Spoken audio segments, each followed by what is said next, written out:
Week 6 in the NFL. There's last year's MVP, Lamar Jackson. 9 touchdowns, 2 interceptions this year so far, and 238 yards rushing. And there's Carson Wentz. He leads the league in interceptions, and today goes against the Baltimore defense as second in takeaways. Protect the ball, Carson. There's T.J. Watt, the league leader in QB hits. The T.J. stands for terrifying juggernaut, one of the superstars of the Pittsburgh Steelers defense. Get out of the way, Nate. Hey, Cam Newton, he's back. We haven't seen him since week 3 when they beat the Raiders 30-26. He and Stephon Gilmore are going to be in uniform today for the Patriots.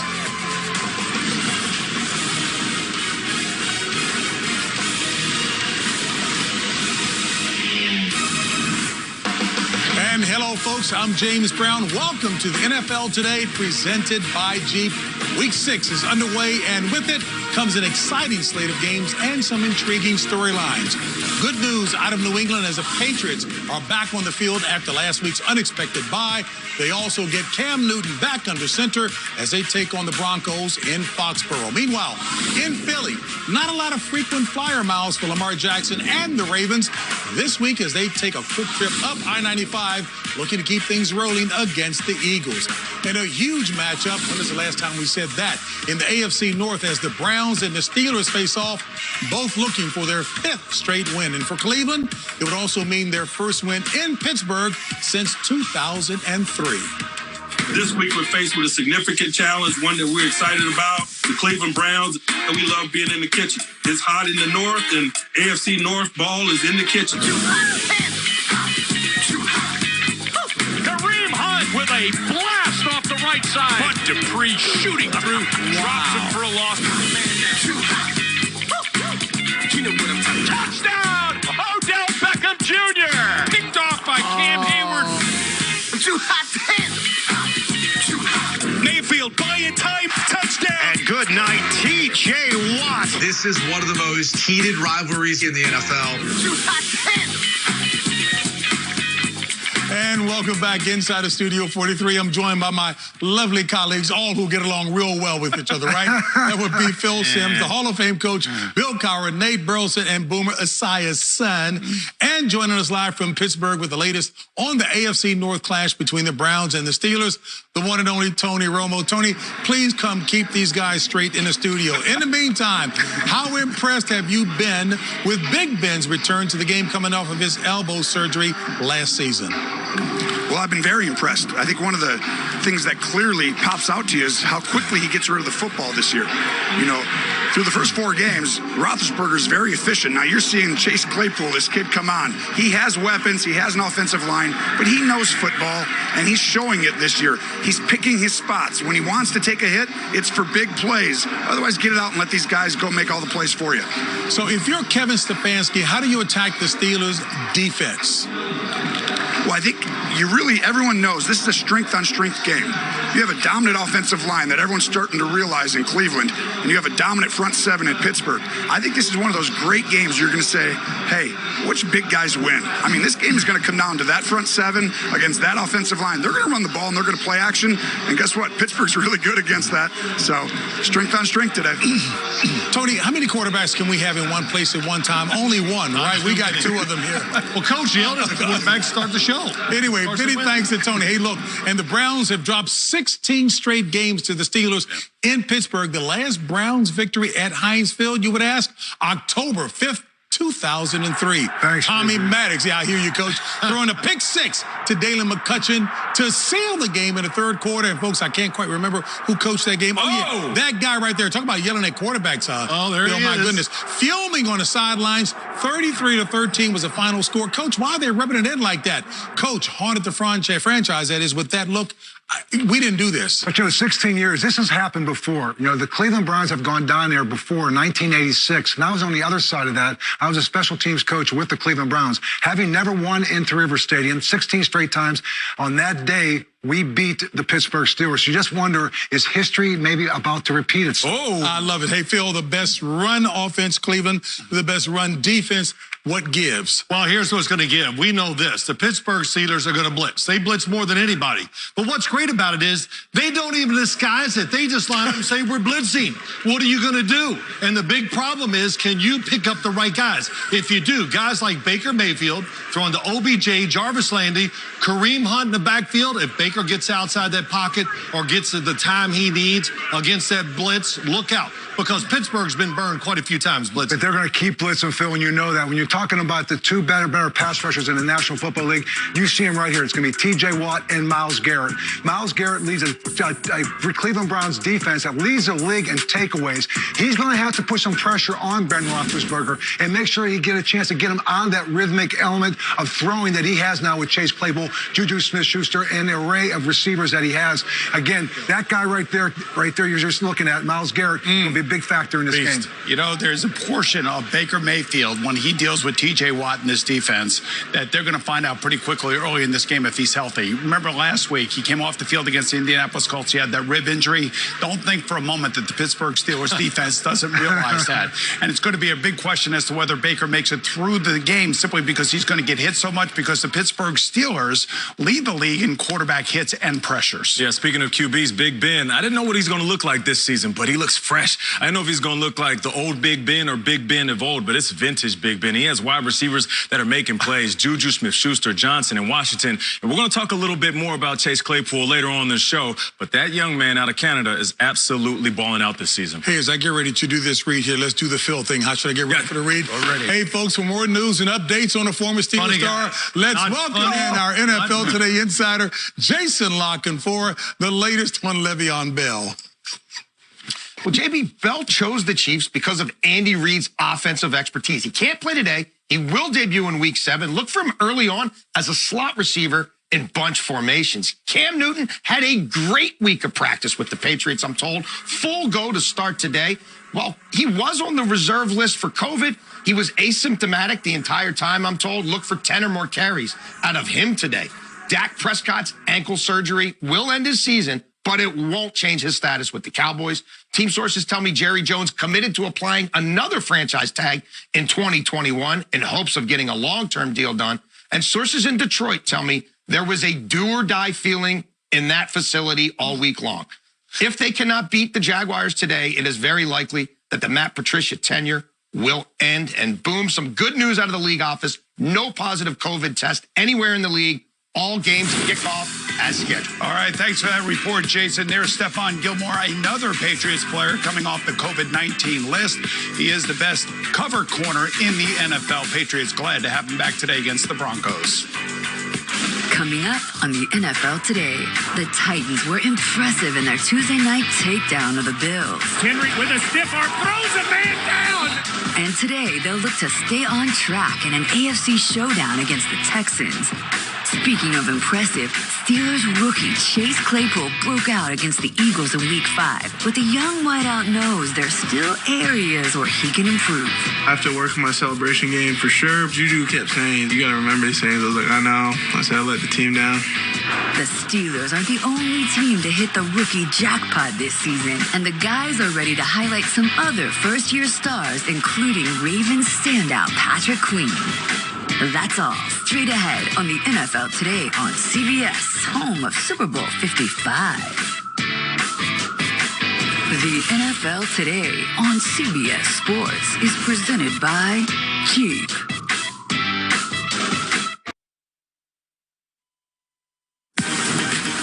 What a year it's been for Ryan Tannehill. Injury-free, a lot of talent, right team. Folks, he's emerged as a dark horse MVP candidate. And, of course, the Titans, one of just 4 unbeaten squads left standing. And it's time now for Golden Moments, presented that is to you by McDonald's. COVID-19 swept through the Tennessee Titans. They only practiced one time in the last 2 weeks. Confusion, concern, disappointment, and scrutiny. It's been a crazy 2 weeks for this Titans organization. It's a crazy town full of neon dreams. Everybody plays, everybody sings. Hollywood. Touchdown, Tannehill! Touchdown, Tennessee! Stiff arm throws a man down. He just took Josh Norman and tossed him aside. Josh Norman, get you some! We're a little ticked off about how they've been looked at over the past couple of weeks. Tennessee 4-0. And they're undefeated for a reason. All right, guys, if quarterbacks were vehicles, the Titans traded in a used Mariota for a restored Ryan Tannehill. Check this out. Since becoming a starter, he has 13 wins. That's tied with Mahomes, Aaron Rodgers, Lamar Jackson. Is it about time we start putting some respect on Ryan Tannehill's name? Yeah, well, I think we've all given him respect, and I think he's earned it. And he got away from Adam Gase down in Miami, and now he finds Mike Vrabel and a good football team that wants to run first. So then, Ryan Tannehill has only thrown one interception in his last 9 games, or 2 interceptions in his last 9 games. So that's one of the reasons why he's playing. Now, on the other side, you have Deshaun Watson, who had his best game of the year last week against Jacksonville, that was missing 3 of their best defensive starters. One of the reasons why he played so good last week, he got rid of the ball a lot quicker than he had in the previous 3 games. If he's sacked less than 4 times in a game, they got a chance to win. More than that, forget it. And then there's Mike Vrabel. We all know where he started his career as a defensive linebacker in Pittsburgh. Coached that young man for 4 years. And that defense is 9th in scoring. They are 4th in takeaways. And you know what? They do it without front and back end. Jadeveon Clowney, Harold Landry putting pressure on you, Malcolm Butler, and you got Kenny Vaccaro on the back end. They don't beat themselves. You don't see this team giving up a lot of big plays. And really, they complement each other when you talk about their offense and their defense. Well, I got a question to ask you, Nate, real quick. What's the weakness of the Titans' offense? That's a great answer. There is none. Okay, very good. No, it was a trick question, of course. But the Titans' offense, they're good on the offensive line across the board. Yeah. They're loaded at wide receiver. They got everything you'd want. Size, speed, route running there. But the secret weapon is Jonnu Smith, the tight end. He's one of the top 5 in the NFL without a doubt. 5 touchdowns, all that running, the play action. He's open over the middle. And then they got the monster behind Tannehill. Derrick Henry gets all the tough yards, big plays. And the last thing about Tannehill is he is about as accurate as any quarterback in the NFL. If you are open as a receiver, he hits you. Yeah, another matchup on CBS, Ravens-Eagles. So let me ask you a question, Phil. What's going on with Carson Wentz in this offense? Well, let me tell you something, Nate. I got the answer right here. The offense is just really bad. And if you look at what they've done, Carson Wentz, it explains that the last 3 years, the numbers in completion and yards per game have gone down. Why? Their offensive line is it's shattered. It's awful. It gives him no chance. Wentz has been sacked 19 times, and God knows how many times he's been hit. The skill group is our average. So what do you expect? And when you watch their offense, it's exhausting to watch what they're trying to score. It's exhausting trying to stop Lamar Jackson. He's been fantastic. The only quarterback in the NFL with a play action touchdown in every game. Why is that important? Because they run the ball so well, which opens up the pass game. I'm sounding like Phil asking questions and answering them at the same time. But that Philly defense is going to be in trouble if they can't stop the run. In the other game, the Denver Broncos are visiting the New England Patriots. And for the New England Patriots, Cam Newton hasn't played in a couple weeks. And remember now, his first 3 games, he has 4 rushing touchdowns. And that offense was starting to take shape as to what they want to do with Josh McDaniels, the defense playing off of it. Again, Damian Harris is another running back who's shown up this last couple weeks. This is a team, the number 2 in the league, rushing the quarter. Another quarterback comes back in this game. That's Drew Lock. We haven't seen him since week 2, his injury against the Pittsburgh Steelers. He's without Noah Fant. He's without, obviously, Courtland Sutton, and he's without Melvin Gordon. So good luck today against that great Patriot defense. Yep, Cam and the Patriots, of course, looking to take care of business today. But across the division at 4 p.m. Eastern, the Jets head down to Miami. And more on the Dolphins. Let's bring in the host of the Jim Rome Show, which can be heard daily on CBS Sports Radio and simulcast on CBS Sports Network. Jim, what's up, baby? My guy, Nate, thanks so much. And what a shocking performance last week by Miami as they laid that beat down on San Francisco. What's next? The Fish ripping the AFC East? No, let's not get crazy. Then again, we have learned almost anything is possible with the beard Ryan Fitzpatrick. He threw virtually a perfect game against the Niners. Incredibly, all those years, all those teams, and the fact that he is your favorite player's favorite teammate, and my guy still has never once been to the postseason. But that could change this year. They just humiliated the defending NFC champs in their house, and they do have an aggressive head coach in Brian Flores, running fake punts up big in the second half. You hammer the Jets today, you get to 500, and then anything is possible. And JB, the Dolphins have not been this cool since Ronnie and Ricky were running the Wildcat back in the day. And that was exciting. Hey, Jim, thank you so much. Well, on a more somber note, we at the NFL Today would like to take the time to pay tribute to a Pro Football Hall of Famer who passed away earlier this week due to complications from COVID-19. Drafted back in 1975, Fred Dean split his time in the league between the Chargers and the Niners. In his 11 years in the league, the 2-time Super Bowl champ established himself as one of the most feared pass rushers of his era, with 2 All-Pro seasons and an unofficial sack total that stands near 100. The Hall of Famer is forever remembered as a pioneer who paved the way for today's pass rushers.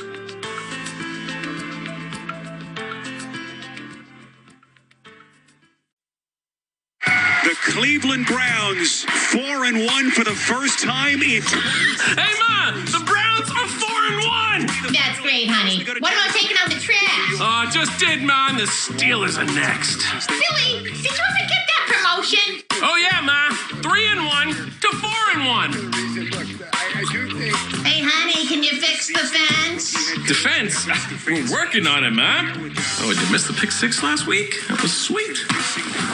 Hey, Billy, are you gonna rake the leaves? Leave?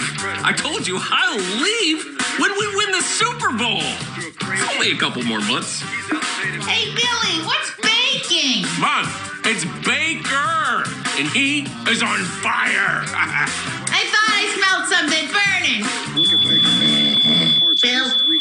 Billy? He only has one interception. Bill? Turning the football. It's only right that you should play the way you feel it. But listen carefully. Hey, shout out to Nathan Appledack. Yes, Apodaca. Yes. Yeah, Apodaca. And if I had my Fleetwood Mac playing with some cranberry juice, know who Fleetwood Mac I do is? know who Fleetwood Mac is. I'm not that young. Yes. Nate is a music aficionado. Hey, folks, first-year Browns head coach Kevin Stefanski, check this out. At 4-1, has his team showing signs of life for the first time in more than a decade. Could he be an early candidate for Coach of the Year is the question. Well, we already know that millions of Americans are already casting their votes in this year's election. So, in the spirit of early voting, I want my guys to cast their ballots, their early ballots, for NFL regular season awards, starting with Coach of the Year. It was right here to Phil. Oh, yeah. We're going to go to Phil first? Yeah, Phil. Don't want me first. Hold on. Kevin Stefanski or Matt LaFleur? Hey, great choices, but here's my choice right here. What's it say, JB? Pete Carroll. Wow. Pete Carroll's going against everything he believes in. It's throwing. He wants to run the football, play great defense. That's not working in Seattle. Throwing it, let Russell Wilson go. That's why I get it. It's a great start, Phil, but really Kevin Stefanski is my vote. This guy has changed the culture and is changing the culture in Cleveland. They are 4-1. There's no more drama. There's actually unselfishness that's taking place up there. Great job, Kevin Stefanski. I'm going with Kevin Stefanski as well. I feel like head coaches, it's not just about X's and O's, it's also about managing pros. And he's managing these big personalities that didn't seem to work last year. 100% Kevin Stefanski, although I thought maybe Matt Rule, because his Carolina Panthers are tied for a lead down there in the NFC South, but I do like Kevin Stefanski for all the reasons Nate just said. Pat Curran says he's been prepping for that head coaching job since high school. All right, folks, for the NFL MVP, wow, what a tough choice. Russell Wilson, Mr. Superlative always, or the Hall of Famer to be Aaron Rodgers. All right, who goes? Well, all right, I'll go first. Since it's a quarterback question, you know, this is really tough. They are both completing over 70% of their passes. Both of them basically are throwing for over 300 yards a game. But the thing about Aaron Rodgers that separates him from Russell Wilson, no interceptions and only 3 sacks. Russell Wilson's got 3 interceptions, I believe, and he also has 15 sacks. I know he seems like he has to do a lot more than Aaron does, man, but Aaron is playing maybe his best football of his career. Yeah, and I feel like Russell Wilson is too. And despite him throwing an interception, I just feel like Russell Wilson right now is putting on a display of some of the best pocket presence I've ever seen. I've said it and I put it on record. I do feel like he is the best in the pocket I've ever seen at the quarterback position. This is his best season despite not having everything at his disposal on the offensive side of the ball. I'm going with Russ. You know what? Who would you want to have the ball in the hands of at the end of a game? I'll take Russell Wilson every time. Right now, his decision-making, his ability to bring teams back, he's my MVP. Pete Carroll, let me free. He finally did. We're seeing Russell Wilson. He's my MVP. Let him cook. All right, so next up we talk about the Defensive Player of the Year. Myles Garrett, as Coach has said, he's been causing havoc, wreaking havoc. And this guy, Aaron Donald, or is it T.J. Watt? Wow, some strong ones. Hey, look, I wrote down 3 names here, Aaron Donald, because Aaron Donald clearly not only the best defensive player in the NFL right now, he's going to go down, I think, as one of the best ever in the NFL. Aaron Donald, without a doubt, to me, is a modern-day Reggie White. This guy can be disruptive, and you take one person cannot block him. Yeah, even though Myles Garrett is on pace for 20-plus sacks, it's Aaron Donald. He's an absolute Destructicon. And the reason why it's so impressive, he's doing it from the interior. And most of the time, seeing double coverage and guys chipping him, he's one of the best we've seen from that position. It's unanimous. It's Aaron Donald. And can you please stand on your spot? Am I not? Because you want to see me better? I want to see you better. Yes, thank you. We're going to start with you, Boomer, on Rookie of the Year. Is it Joe Burrow, Clyde Edwards-Helaire, or Antoine Antoine Winfield? You know, it has to be Joe Burrow, guys. He plays the hardest position. He started from day one. He's playing for a franchise that was coming off a terrible year. He's trying to rebuild the confidence there. So for me, it's an easy one. Although Justin Herbert, I would say, is a very close second. It has to be Joe Burrow. Is that the angle in you saying that? I'm going to go with Antoine Winfield Jr., and I might be a little bit biased. I played with his dad for the Minnesota Vikings. He is like the reincarnated version of Rondé Barber, who can do everything on the defensive side of the ball. The young man is talented. Before the year's up, I think this man right here, Justin Herbert, man, can he make big plays in games? If you give him time and you blitz him, look out, it's going down the field. Great job by him. Stay on your spot. You used quarterback. I'm going with another quarterback, but this is a quarterback of the defense. A quarterback of the defense is number 1 in scoring. A quarterback of the defense is number 2 in takeaways. That may be this man, Patrick Queen. A beast. A middle linebacker for the Baltimore Ravens. Yes. Oof. Yeah, and he is, Coach. He's an absolute monster. All right, folks, I guess that bees it. So, later today in AFC East matchup, do we want to talk about that? The Ravens' #1 draft pick, Patrick Queen. Patrick Queen blew him up. A hit from behind, and Burrow never saw him coming. Burrow got stuffed. Queen dropping the hammer. He has been a force to reckon with. He's been outstanding. Yeah, he is. He's a ball player. Scooped up at midfield. It's Patrick Queen down the sideline. Touchdown, Ravens! You know, all our fans should be really excited about Patrick Queen. All right, Coach, Patrick Queen, he is a beast, but this position over the last few years, it's young.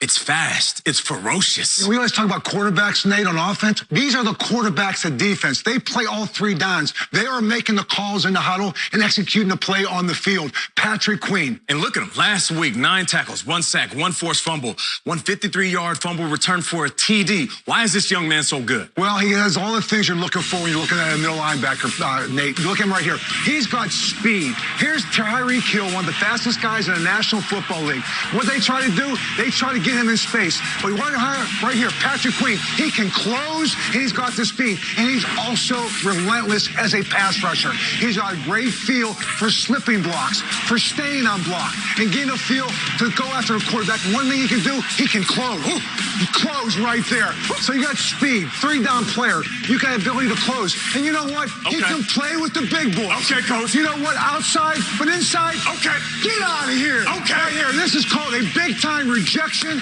in the trenches, setting the tone. That is called a goal line stand, and that's what middle linebackers have to do.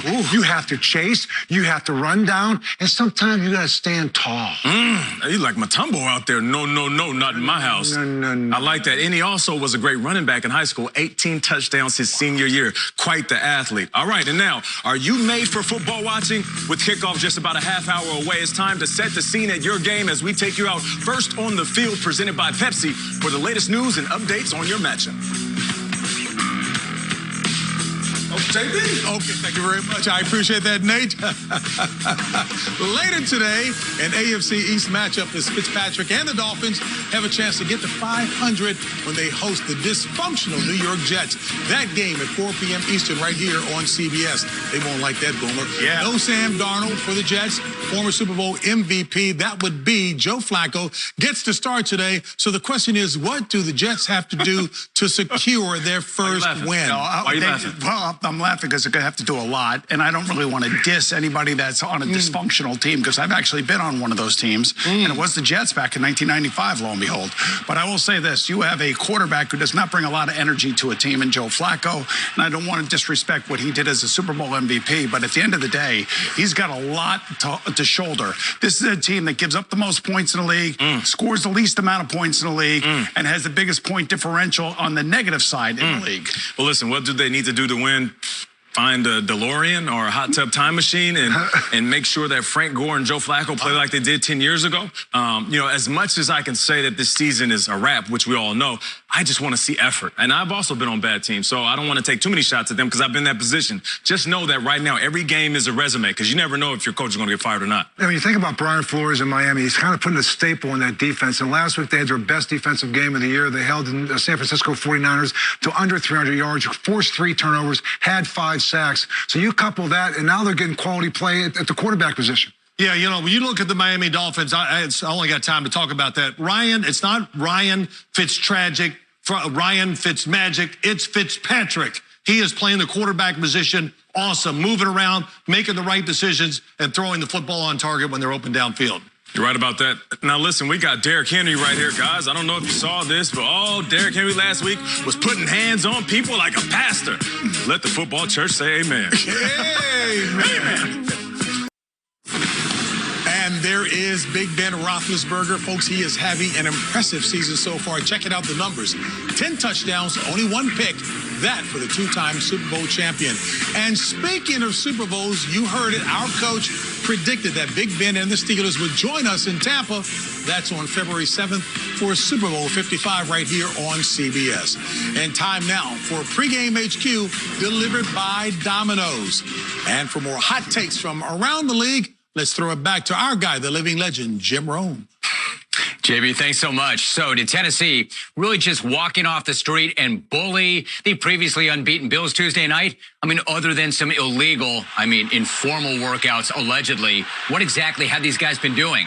Not playing, not even practicing, just recovering from their COVID-19 outbreak and apparently putting a giant chip on their shoulder. Don't believe me? Ask Bills DB Josh Norman.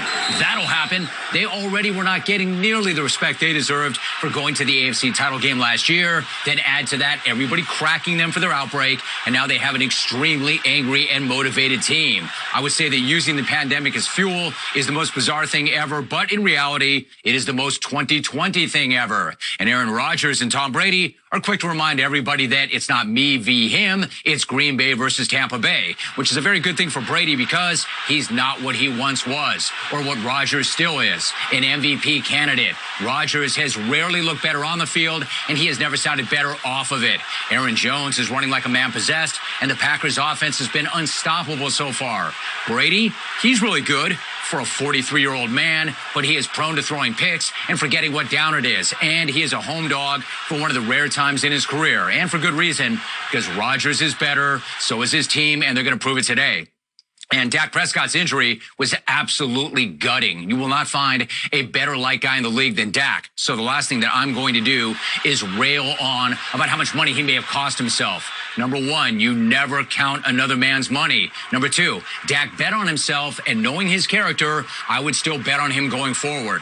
And while that is a devastating blow, the Cowboys season is not over because the NFC East really is that terrible. And either by a stroke of genius or just dumb luck, Dallas does have Andy Dalton. No, Dalton is not Dak, but quarterback is not the issue. That horrible defense is. And that might not even be an issue since they play in the worst division ever.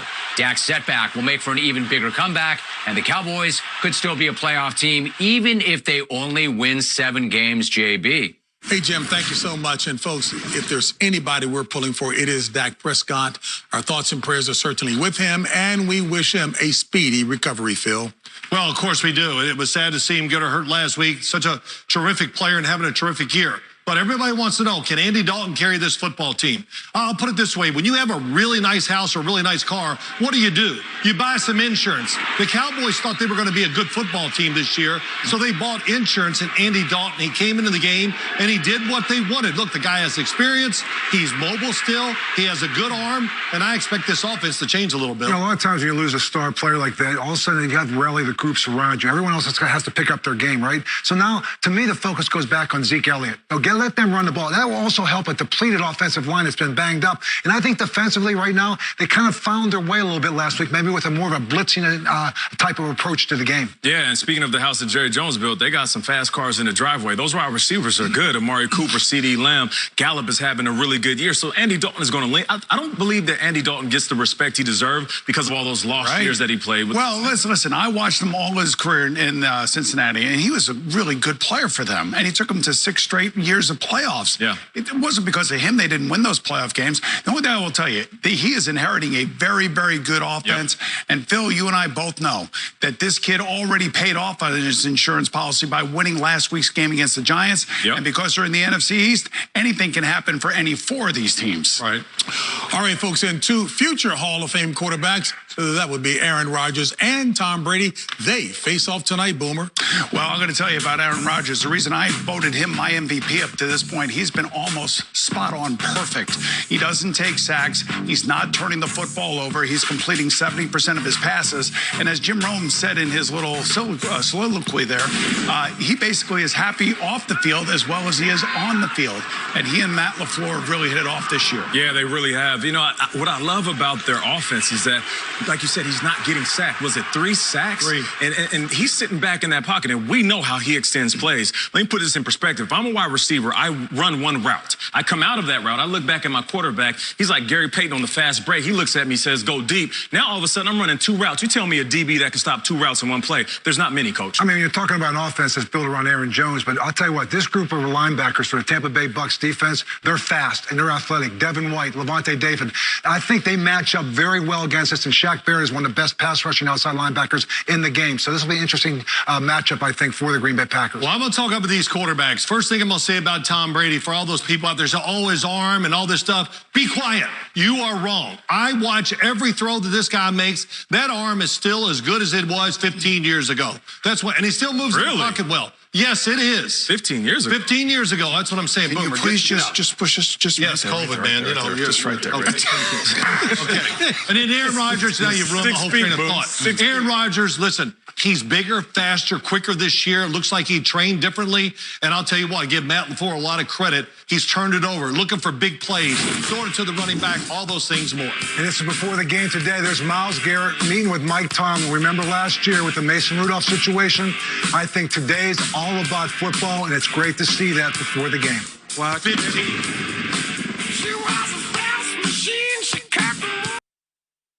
The NFL Today is sponsored by Verizon, the network more people rely on.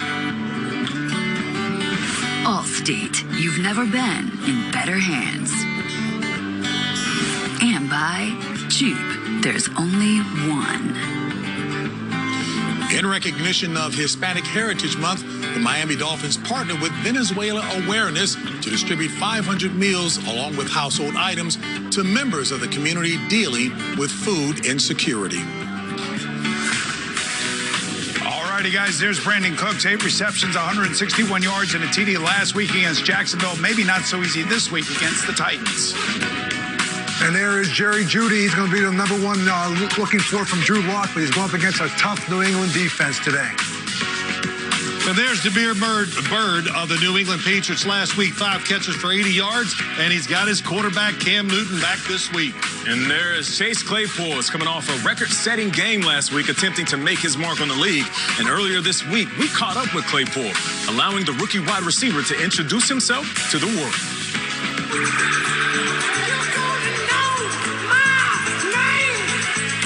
Let me introduce you. Chase Claypool, wide receiver, Pittsburgh Steelers. And Claypool to the end zone for the touchdown. Claypool again. Touchdown for the rookie from Notre Dame. Oh, great googly moogly. That is pure Canadian bacon. Not a lot of people come out of Abbotsford, so it was definitely not the easiest path. Abbotsford's a pretty small town relative to Vancouver. I wanted to make a point to stay there and not go to the States to prove to people that it is possible to come out of that town. So I had to do a little bit more just to get recognized. Having 10 receivers drafted before me was definitely motivation, but that's nothing new. It's been the story of my life, so just got to keep working and trying to beat the odds.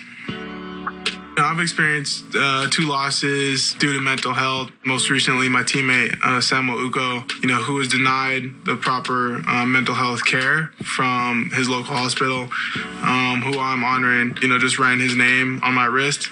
Any way I can to raise awareness, I'm doing it. My tattoo is dedicated to my sister. It says, 1,000 words won't bring you back, I know because I've tried. Neither will 1,000 tears, I know because I've cried. Until we meet again. It was on her funeral card. Hopefully I can get into a foundation or, donate to some charitable cause to kind of help that awareness. What's his nickname again? Mapletron. I think there was like a Twitter poll done by Pittsburgh after the draft. Fans chose Mapletron, which, it's pretty catchy and it's clever. We'll use it for now until we find something else. Into the end zone. Claypool has been something. He's a specimen, Chase Claypool. I have to work my celebration game for sure. The second touchdown, I was supposed to do a celebration with Juju and James, like a little fish celebration, and I forgot about that one, and then they let me hear it. And then the fourth touchdown, I was supposed to do a celebration with them, and I forgot, and then I was going to do my own celebration, and then I remembered last second, so that's where the confusion came in. Juju kept saying, he's like, man, like, you got to lock in when you score, like, you got to remember these things. I was like, I know. I said, I let the team down. And remember that October is Mental Health Awareness Month. You never know when someone needs you, so let's continue to check in on one another. But let's check in on some rookie wide receivers for the Steelers. Now, because he has put up legendary numbers, right? Look at Swan, his rookie year. Lynn Swan, absolute legend, right? 2 touchdowns. John Starworth, legend. 1 touchdown in rookie season. Rookie season for Hines Ward, 0. Rookie season for Antonio Brown, 0. You know why?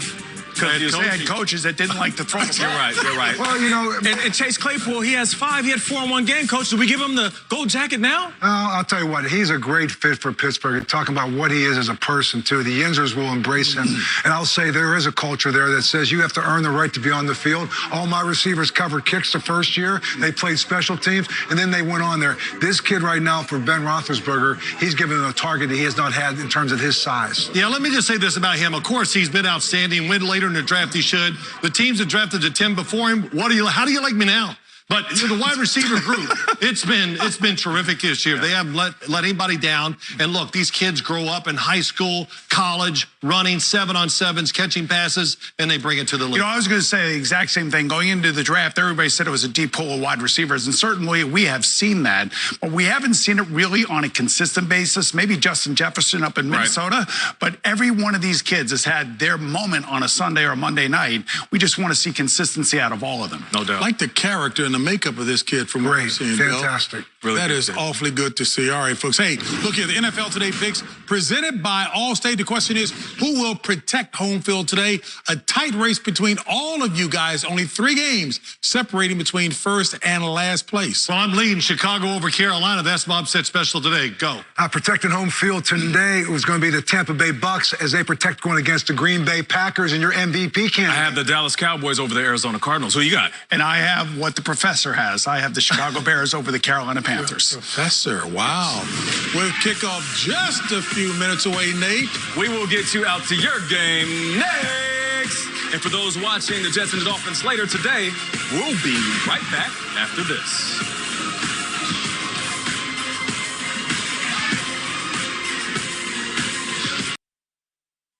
The NFL Today on CBS Sports is presented by Jeep.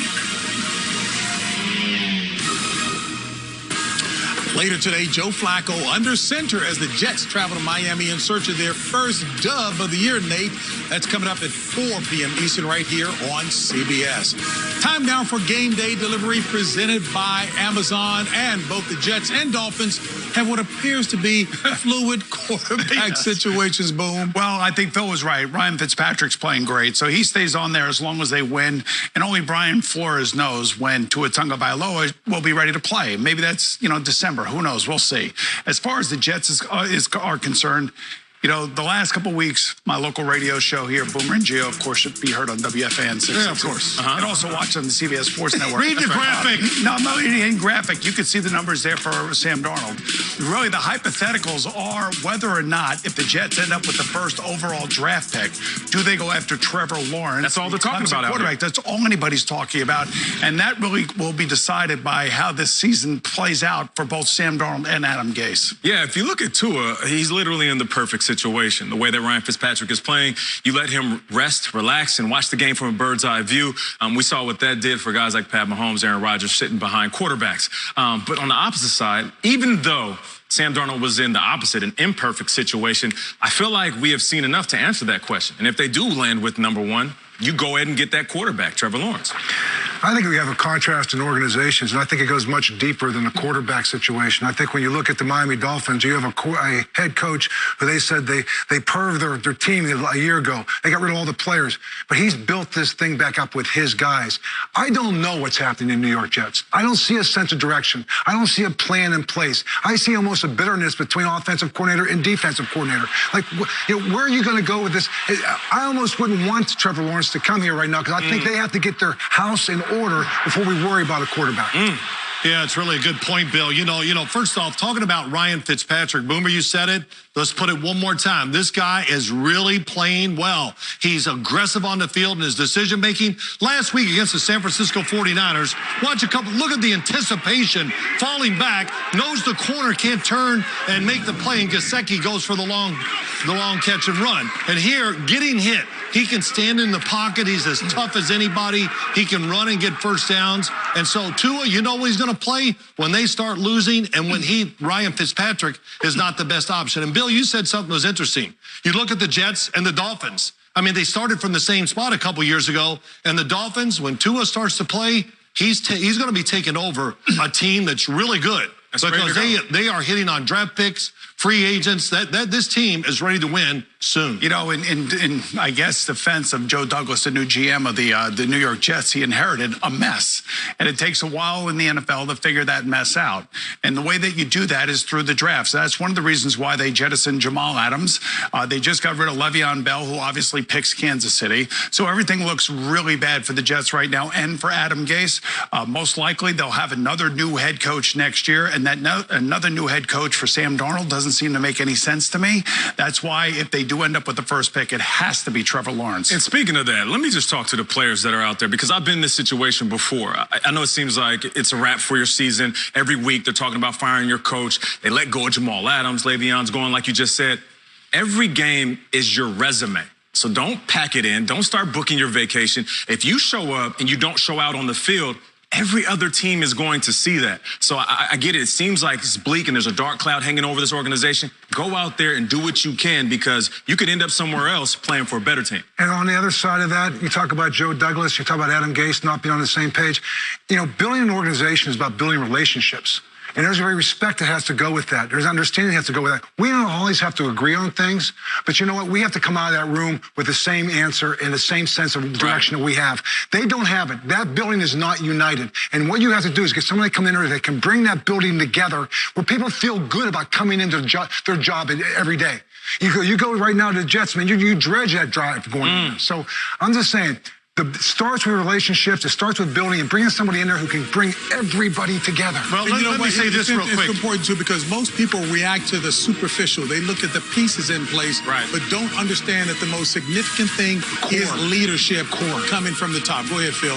Miami was in this position last year. They'll never win a game. Look at them now. Look at the future. Good organization. Things turn around with the right organization, right picks, and coaching. We'll see you back at 4 Eastern. Jets, Dolphins right here on CBS.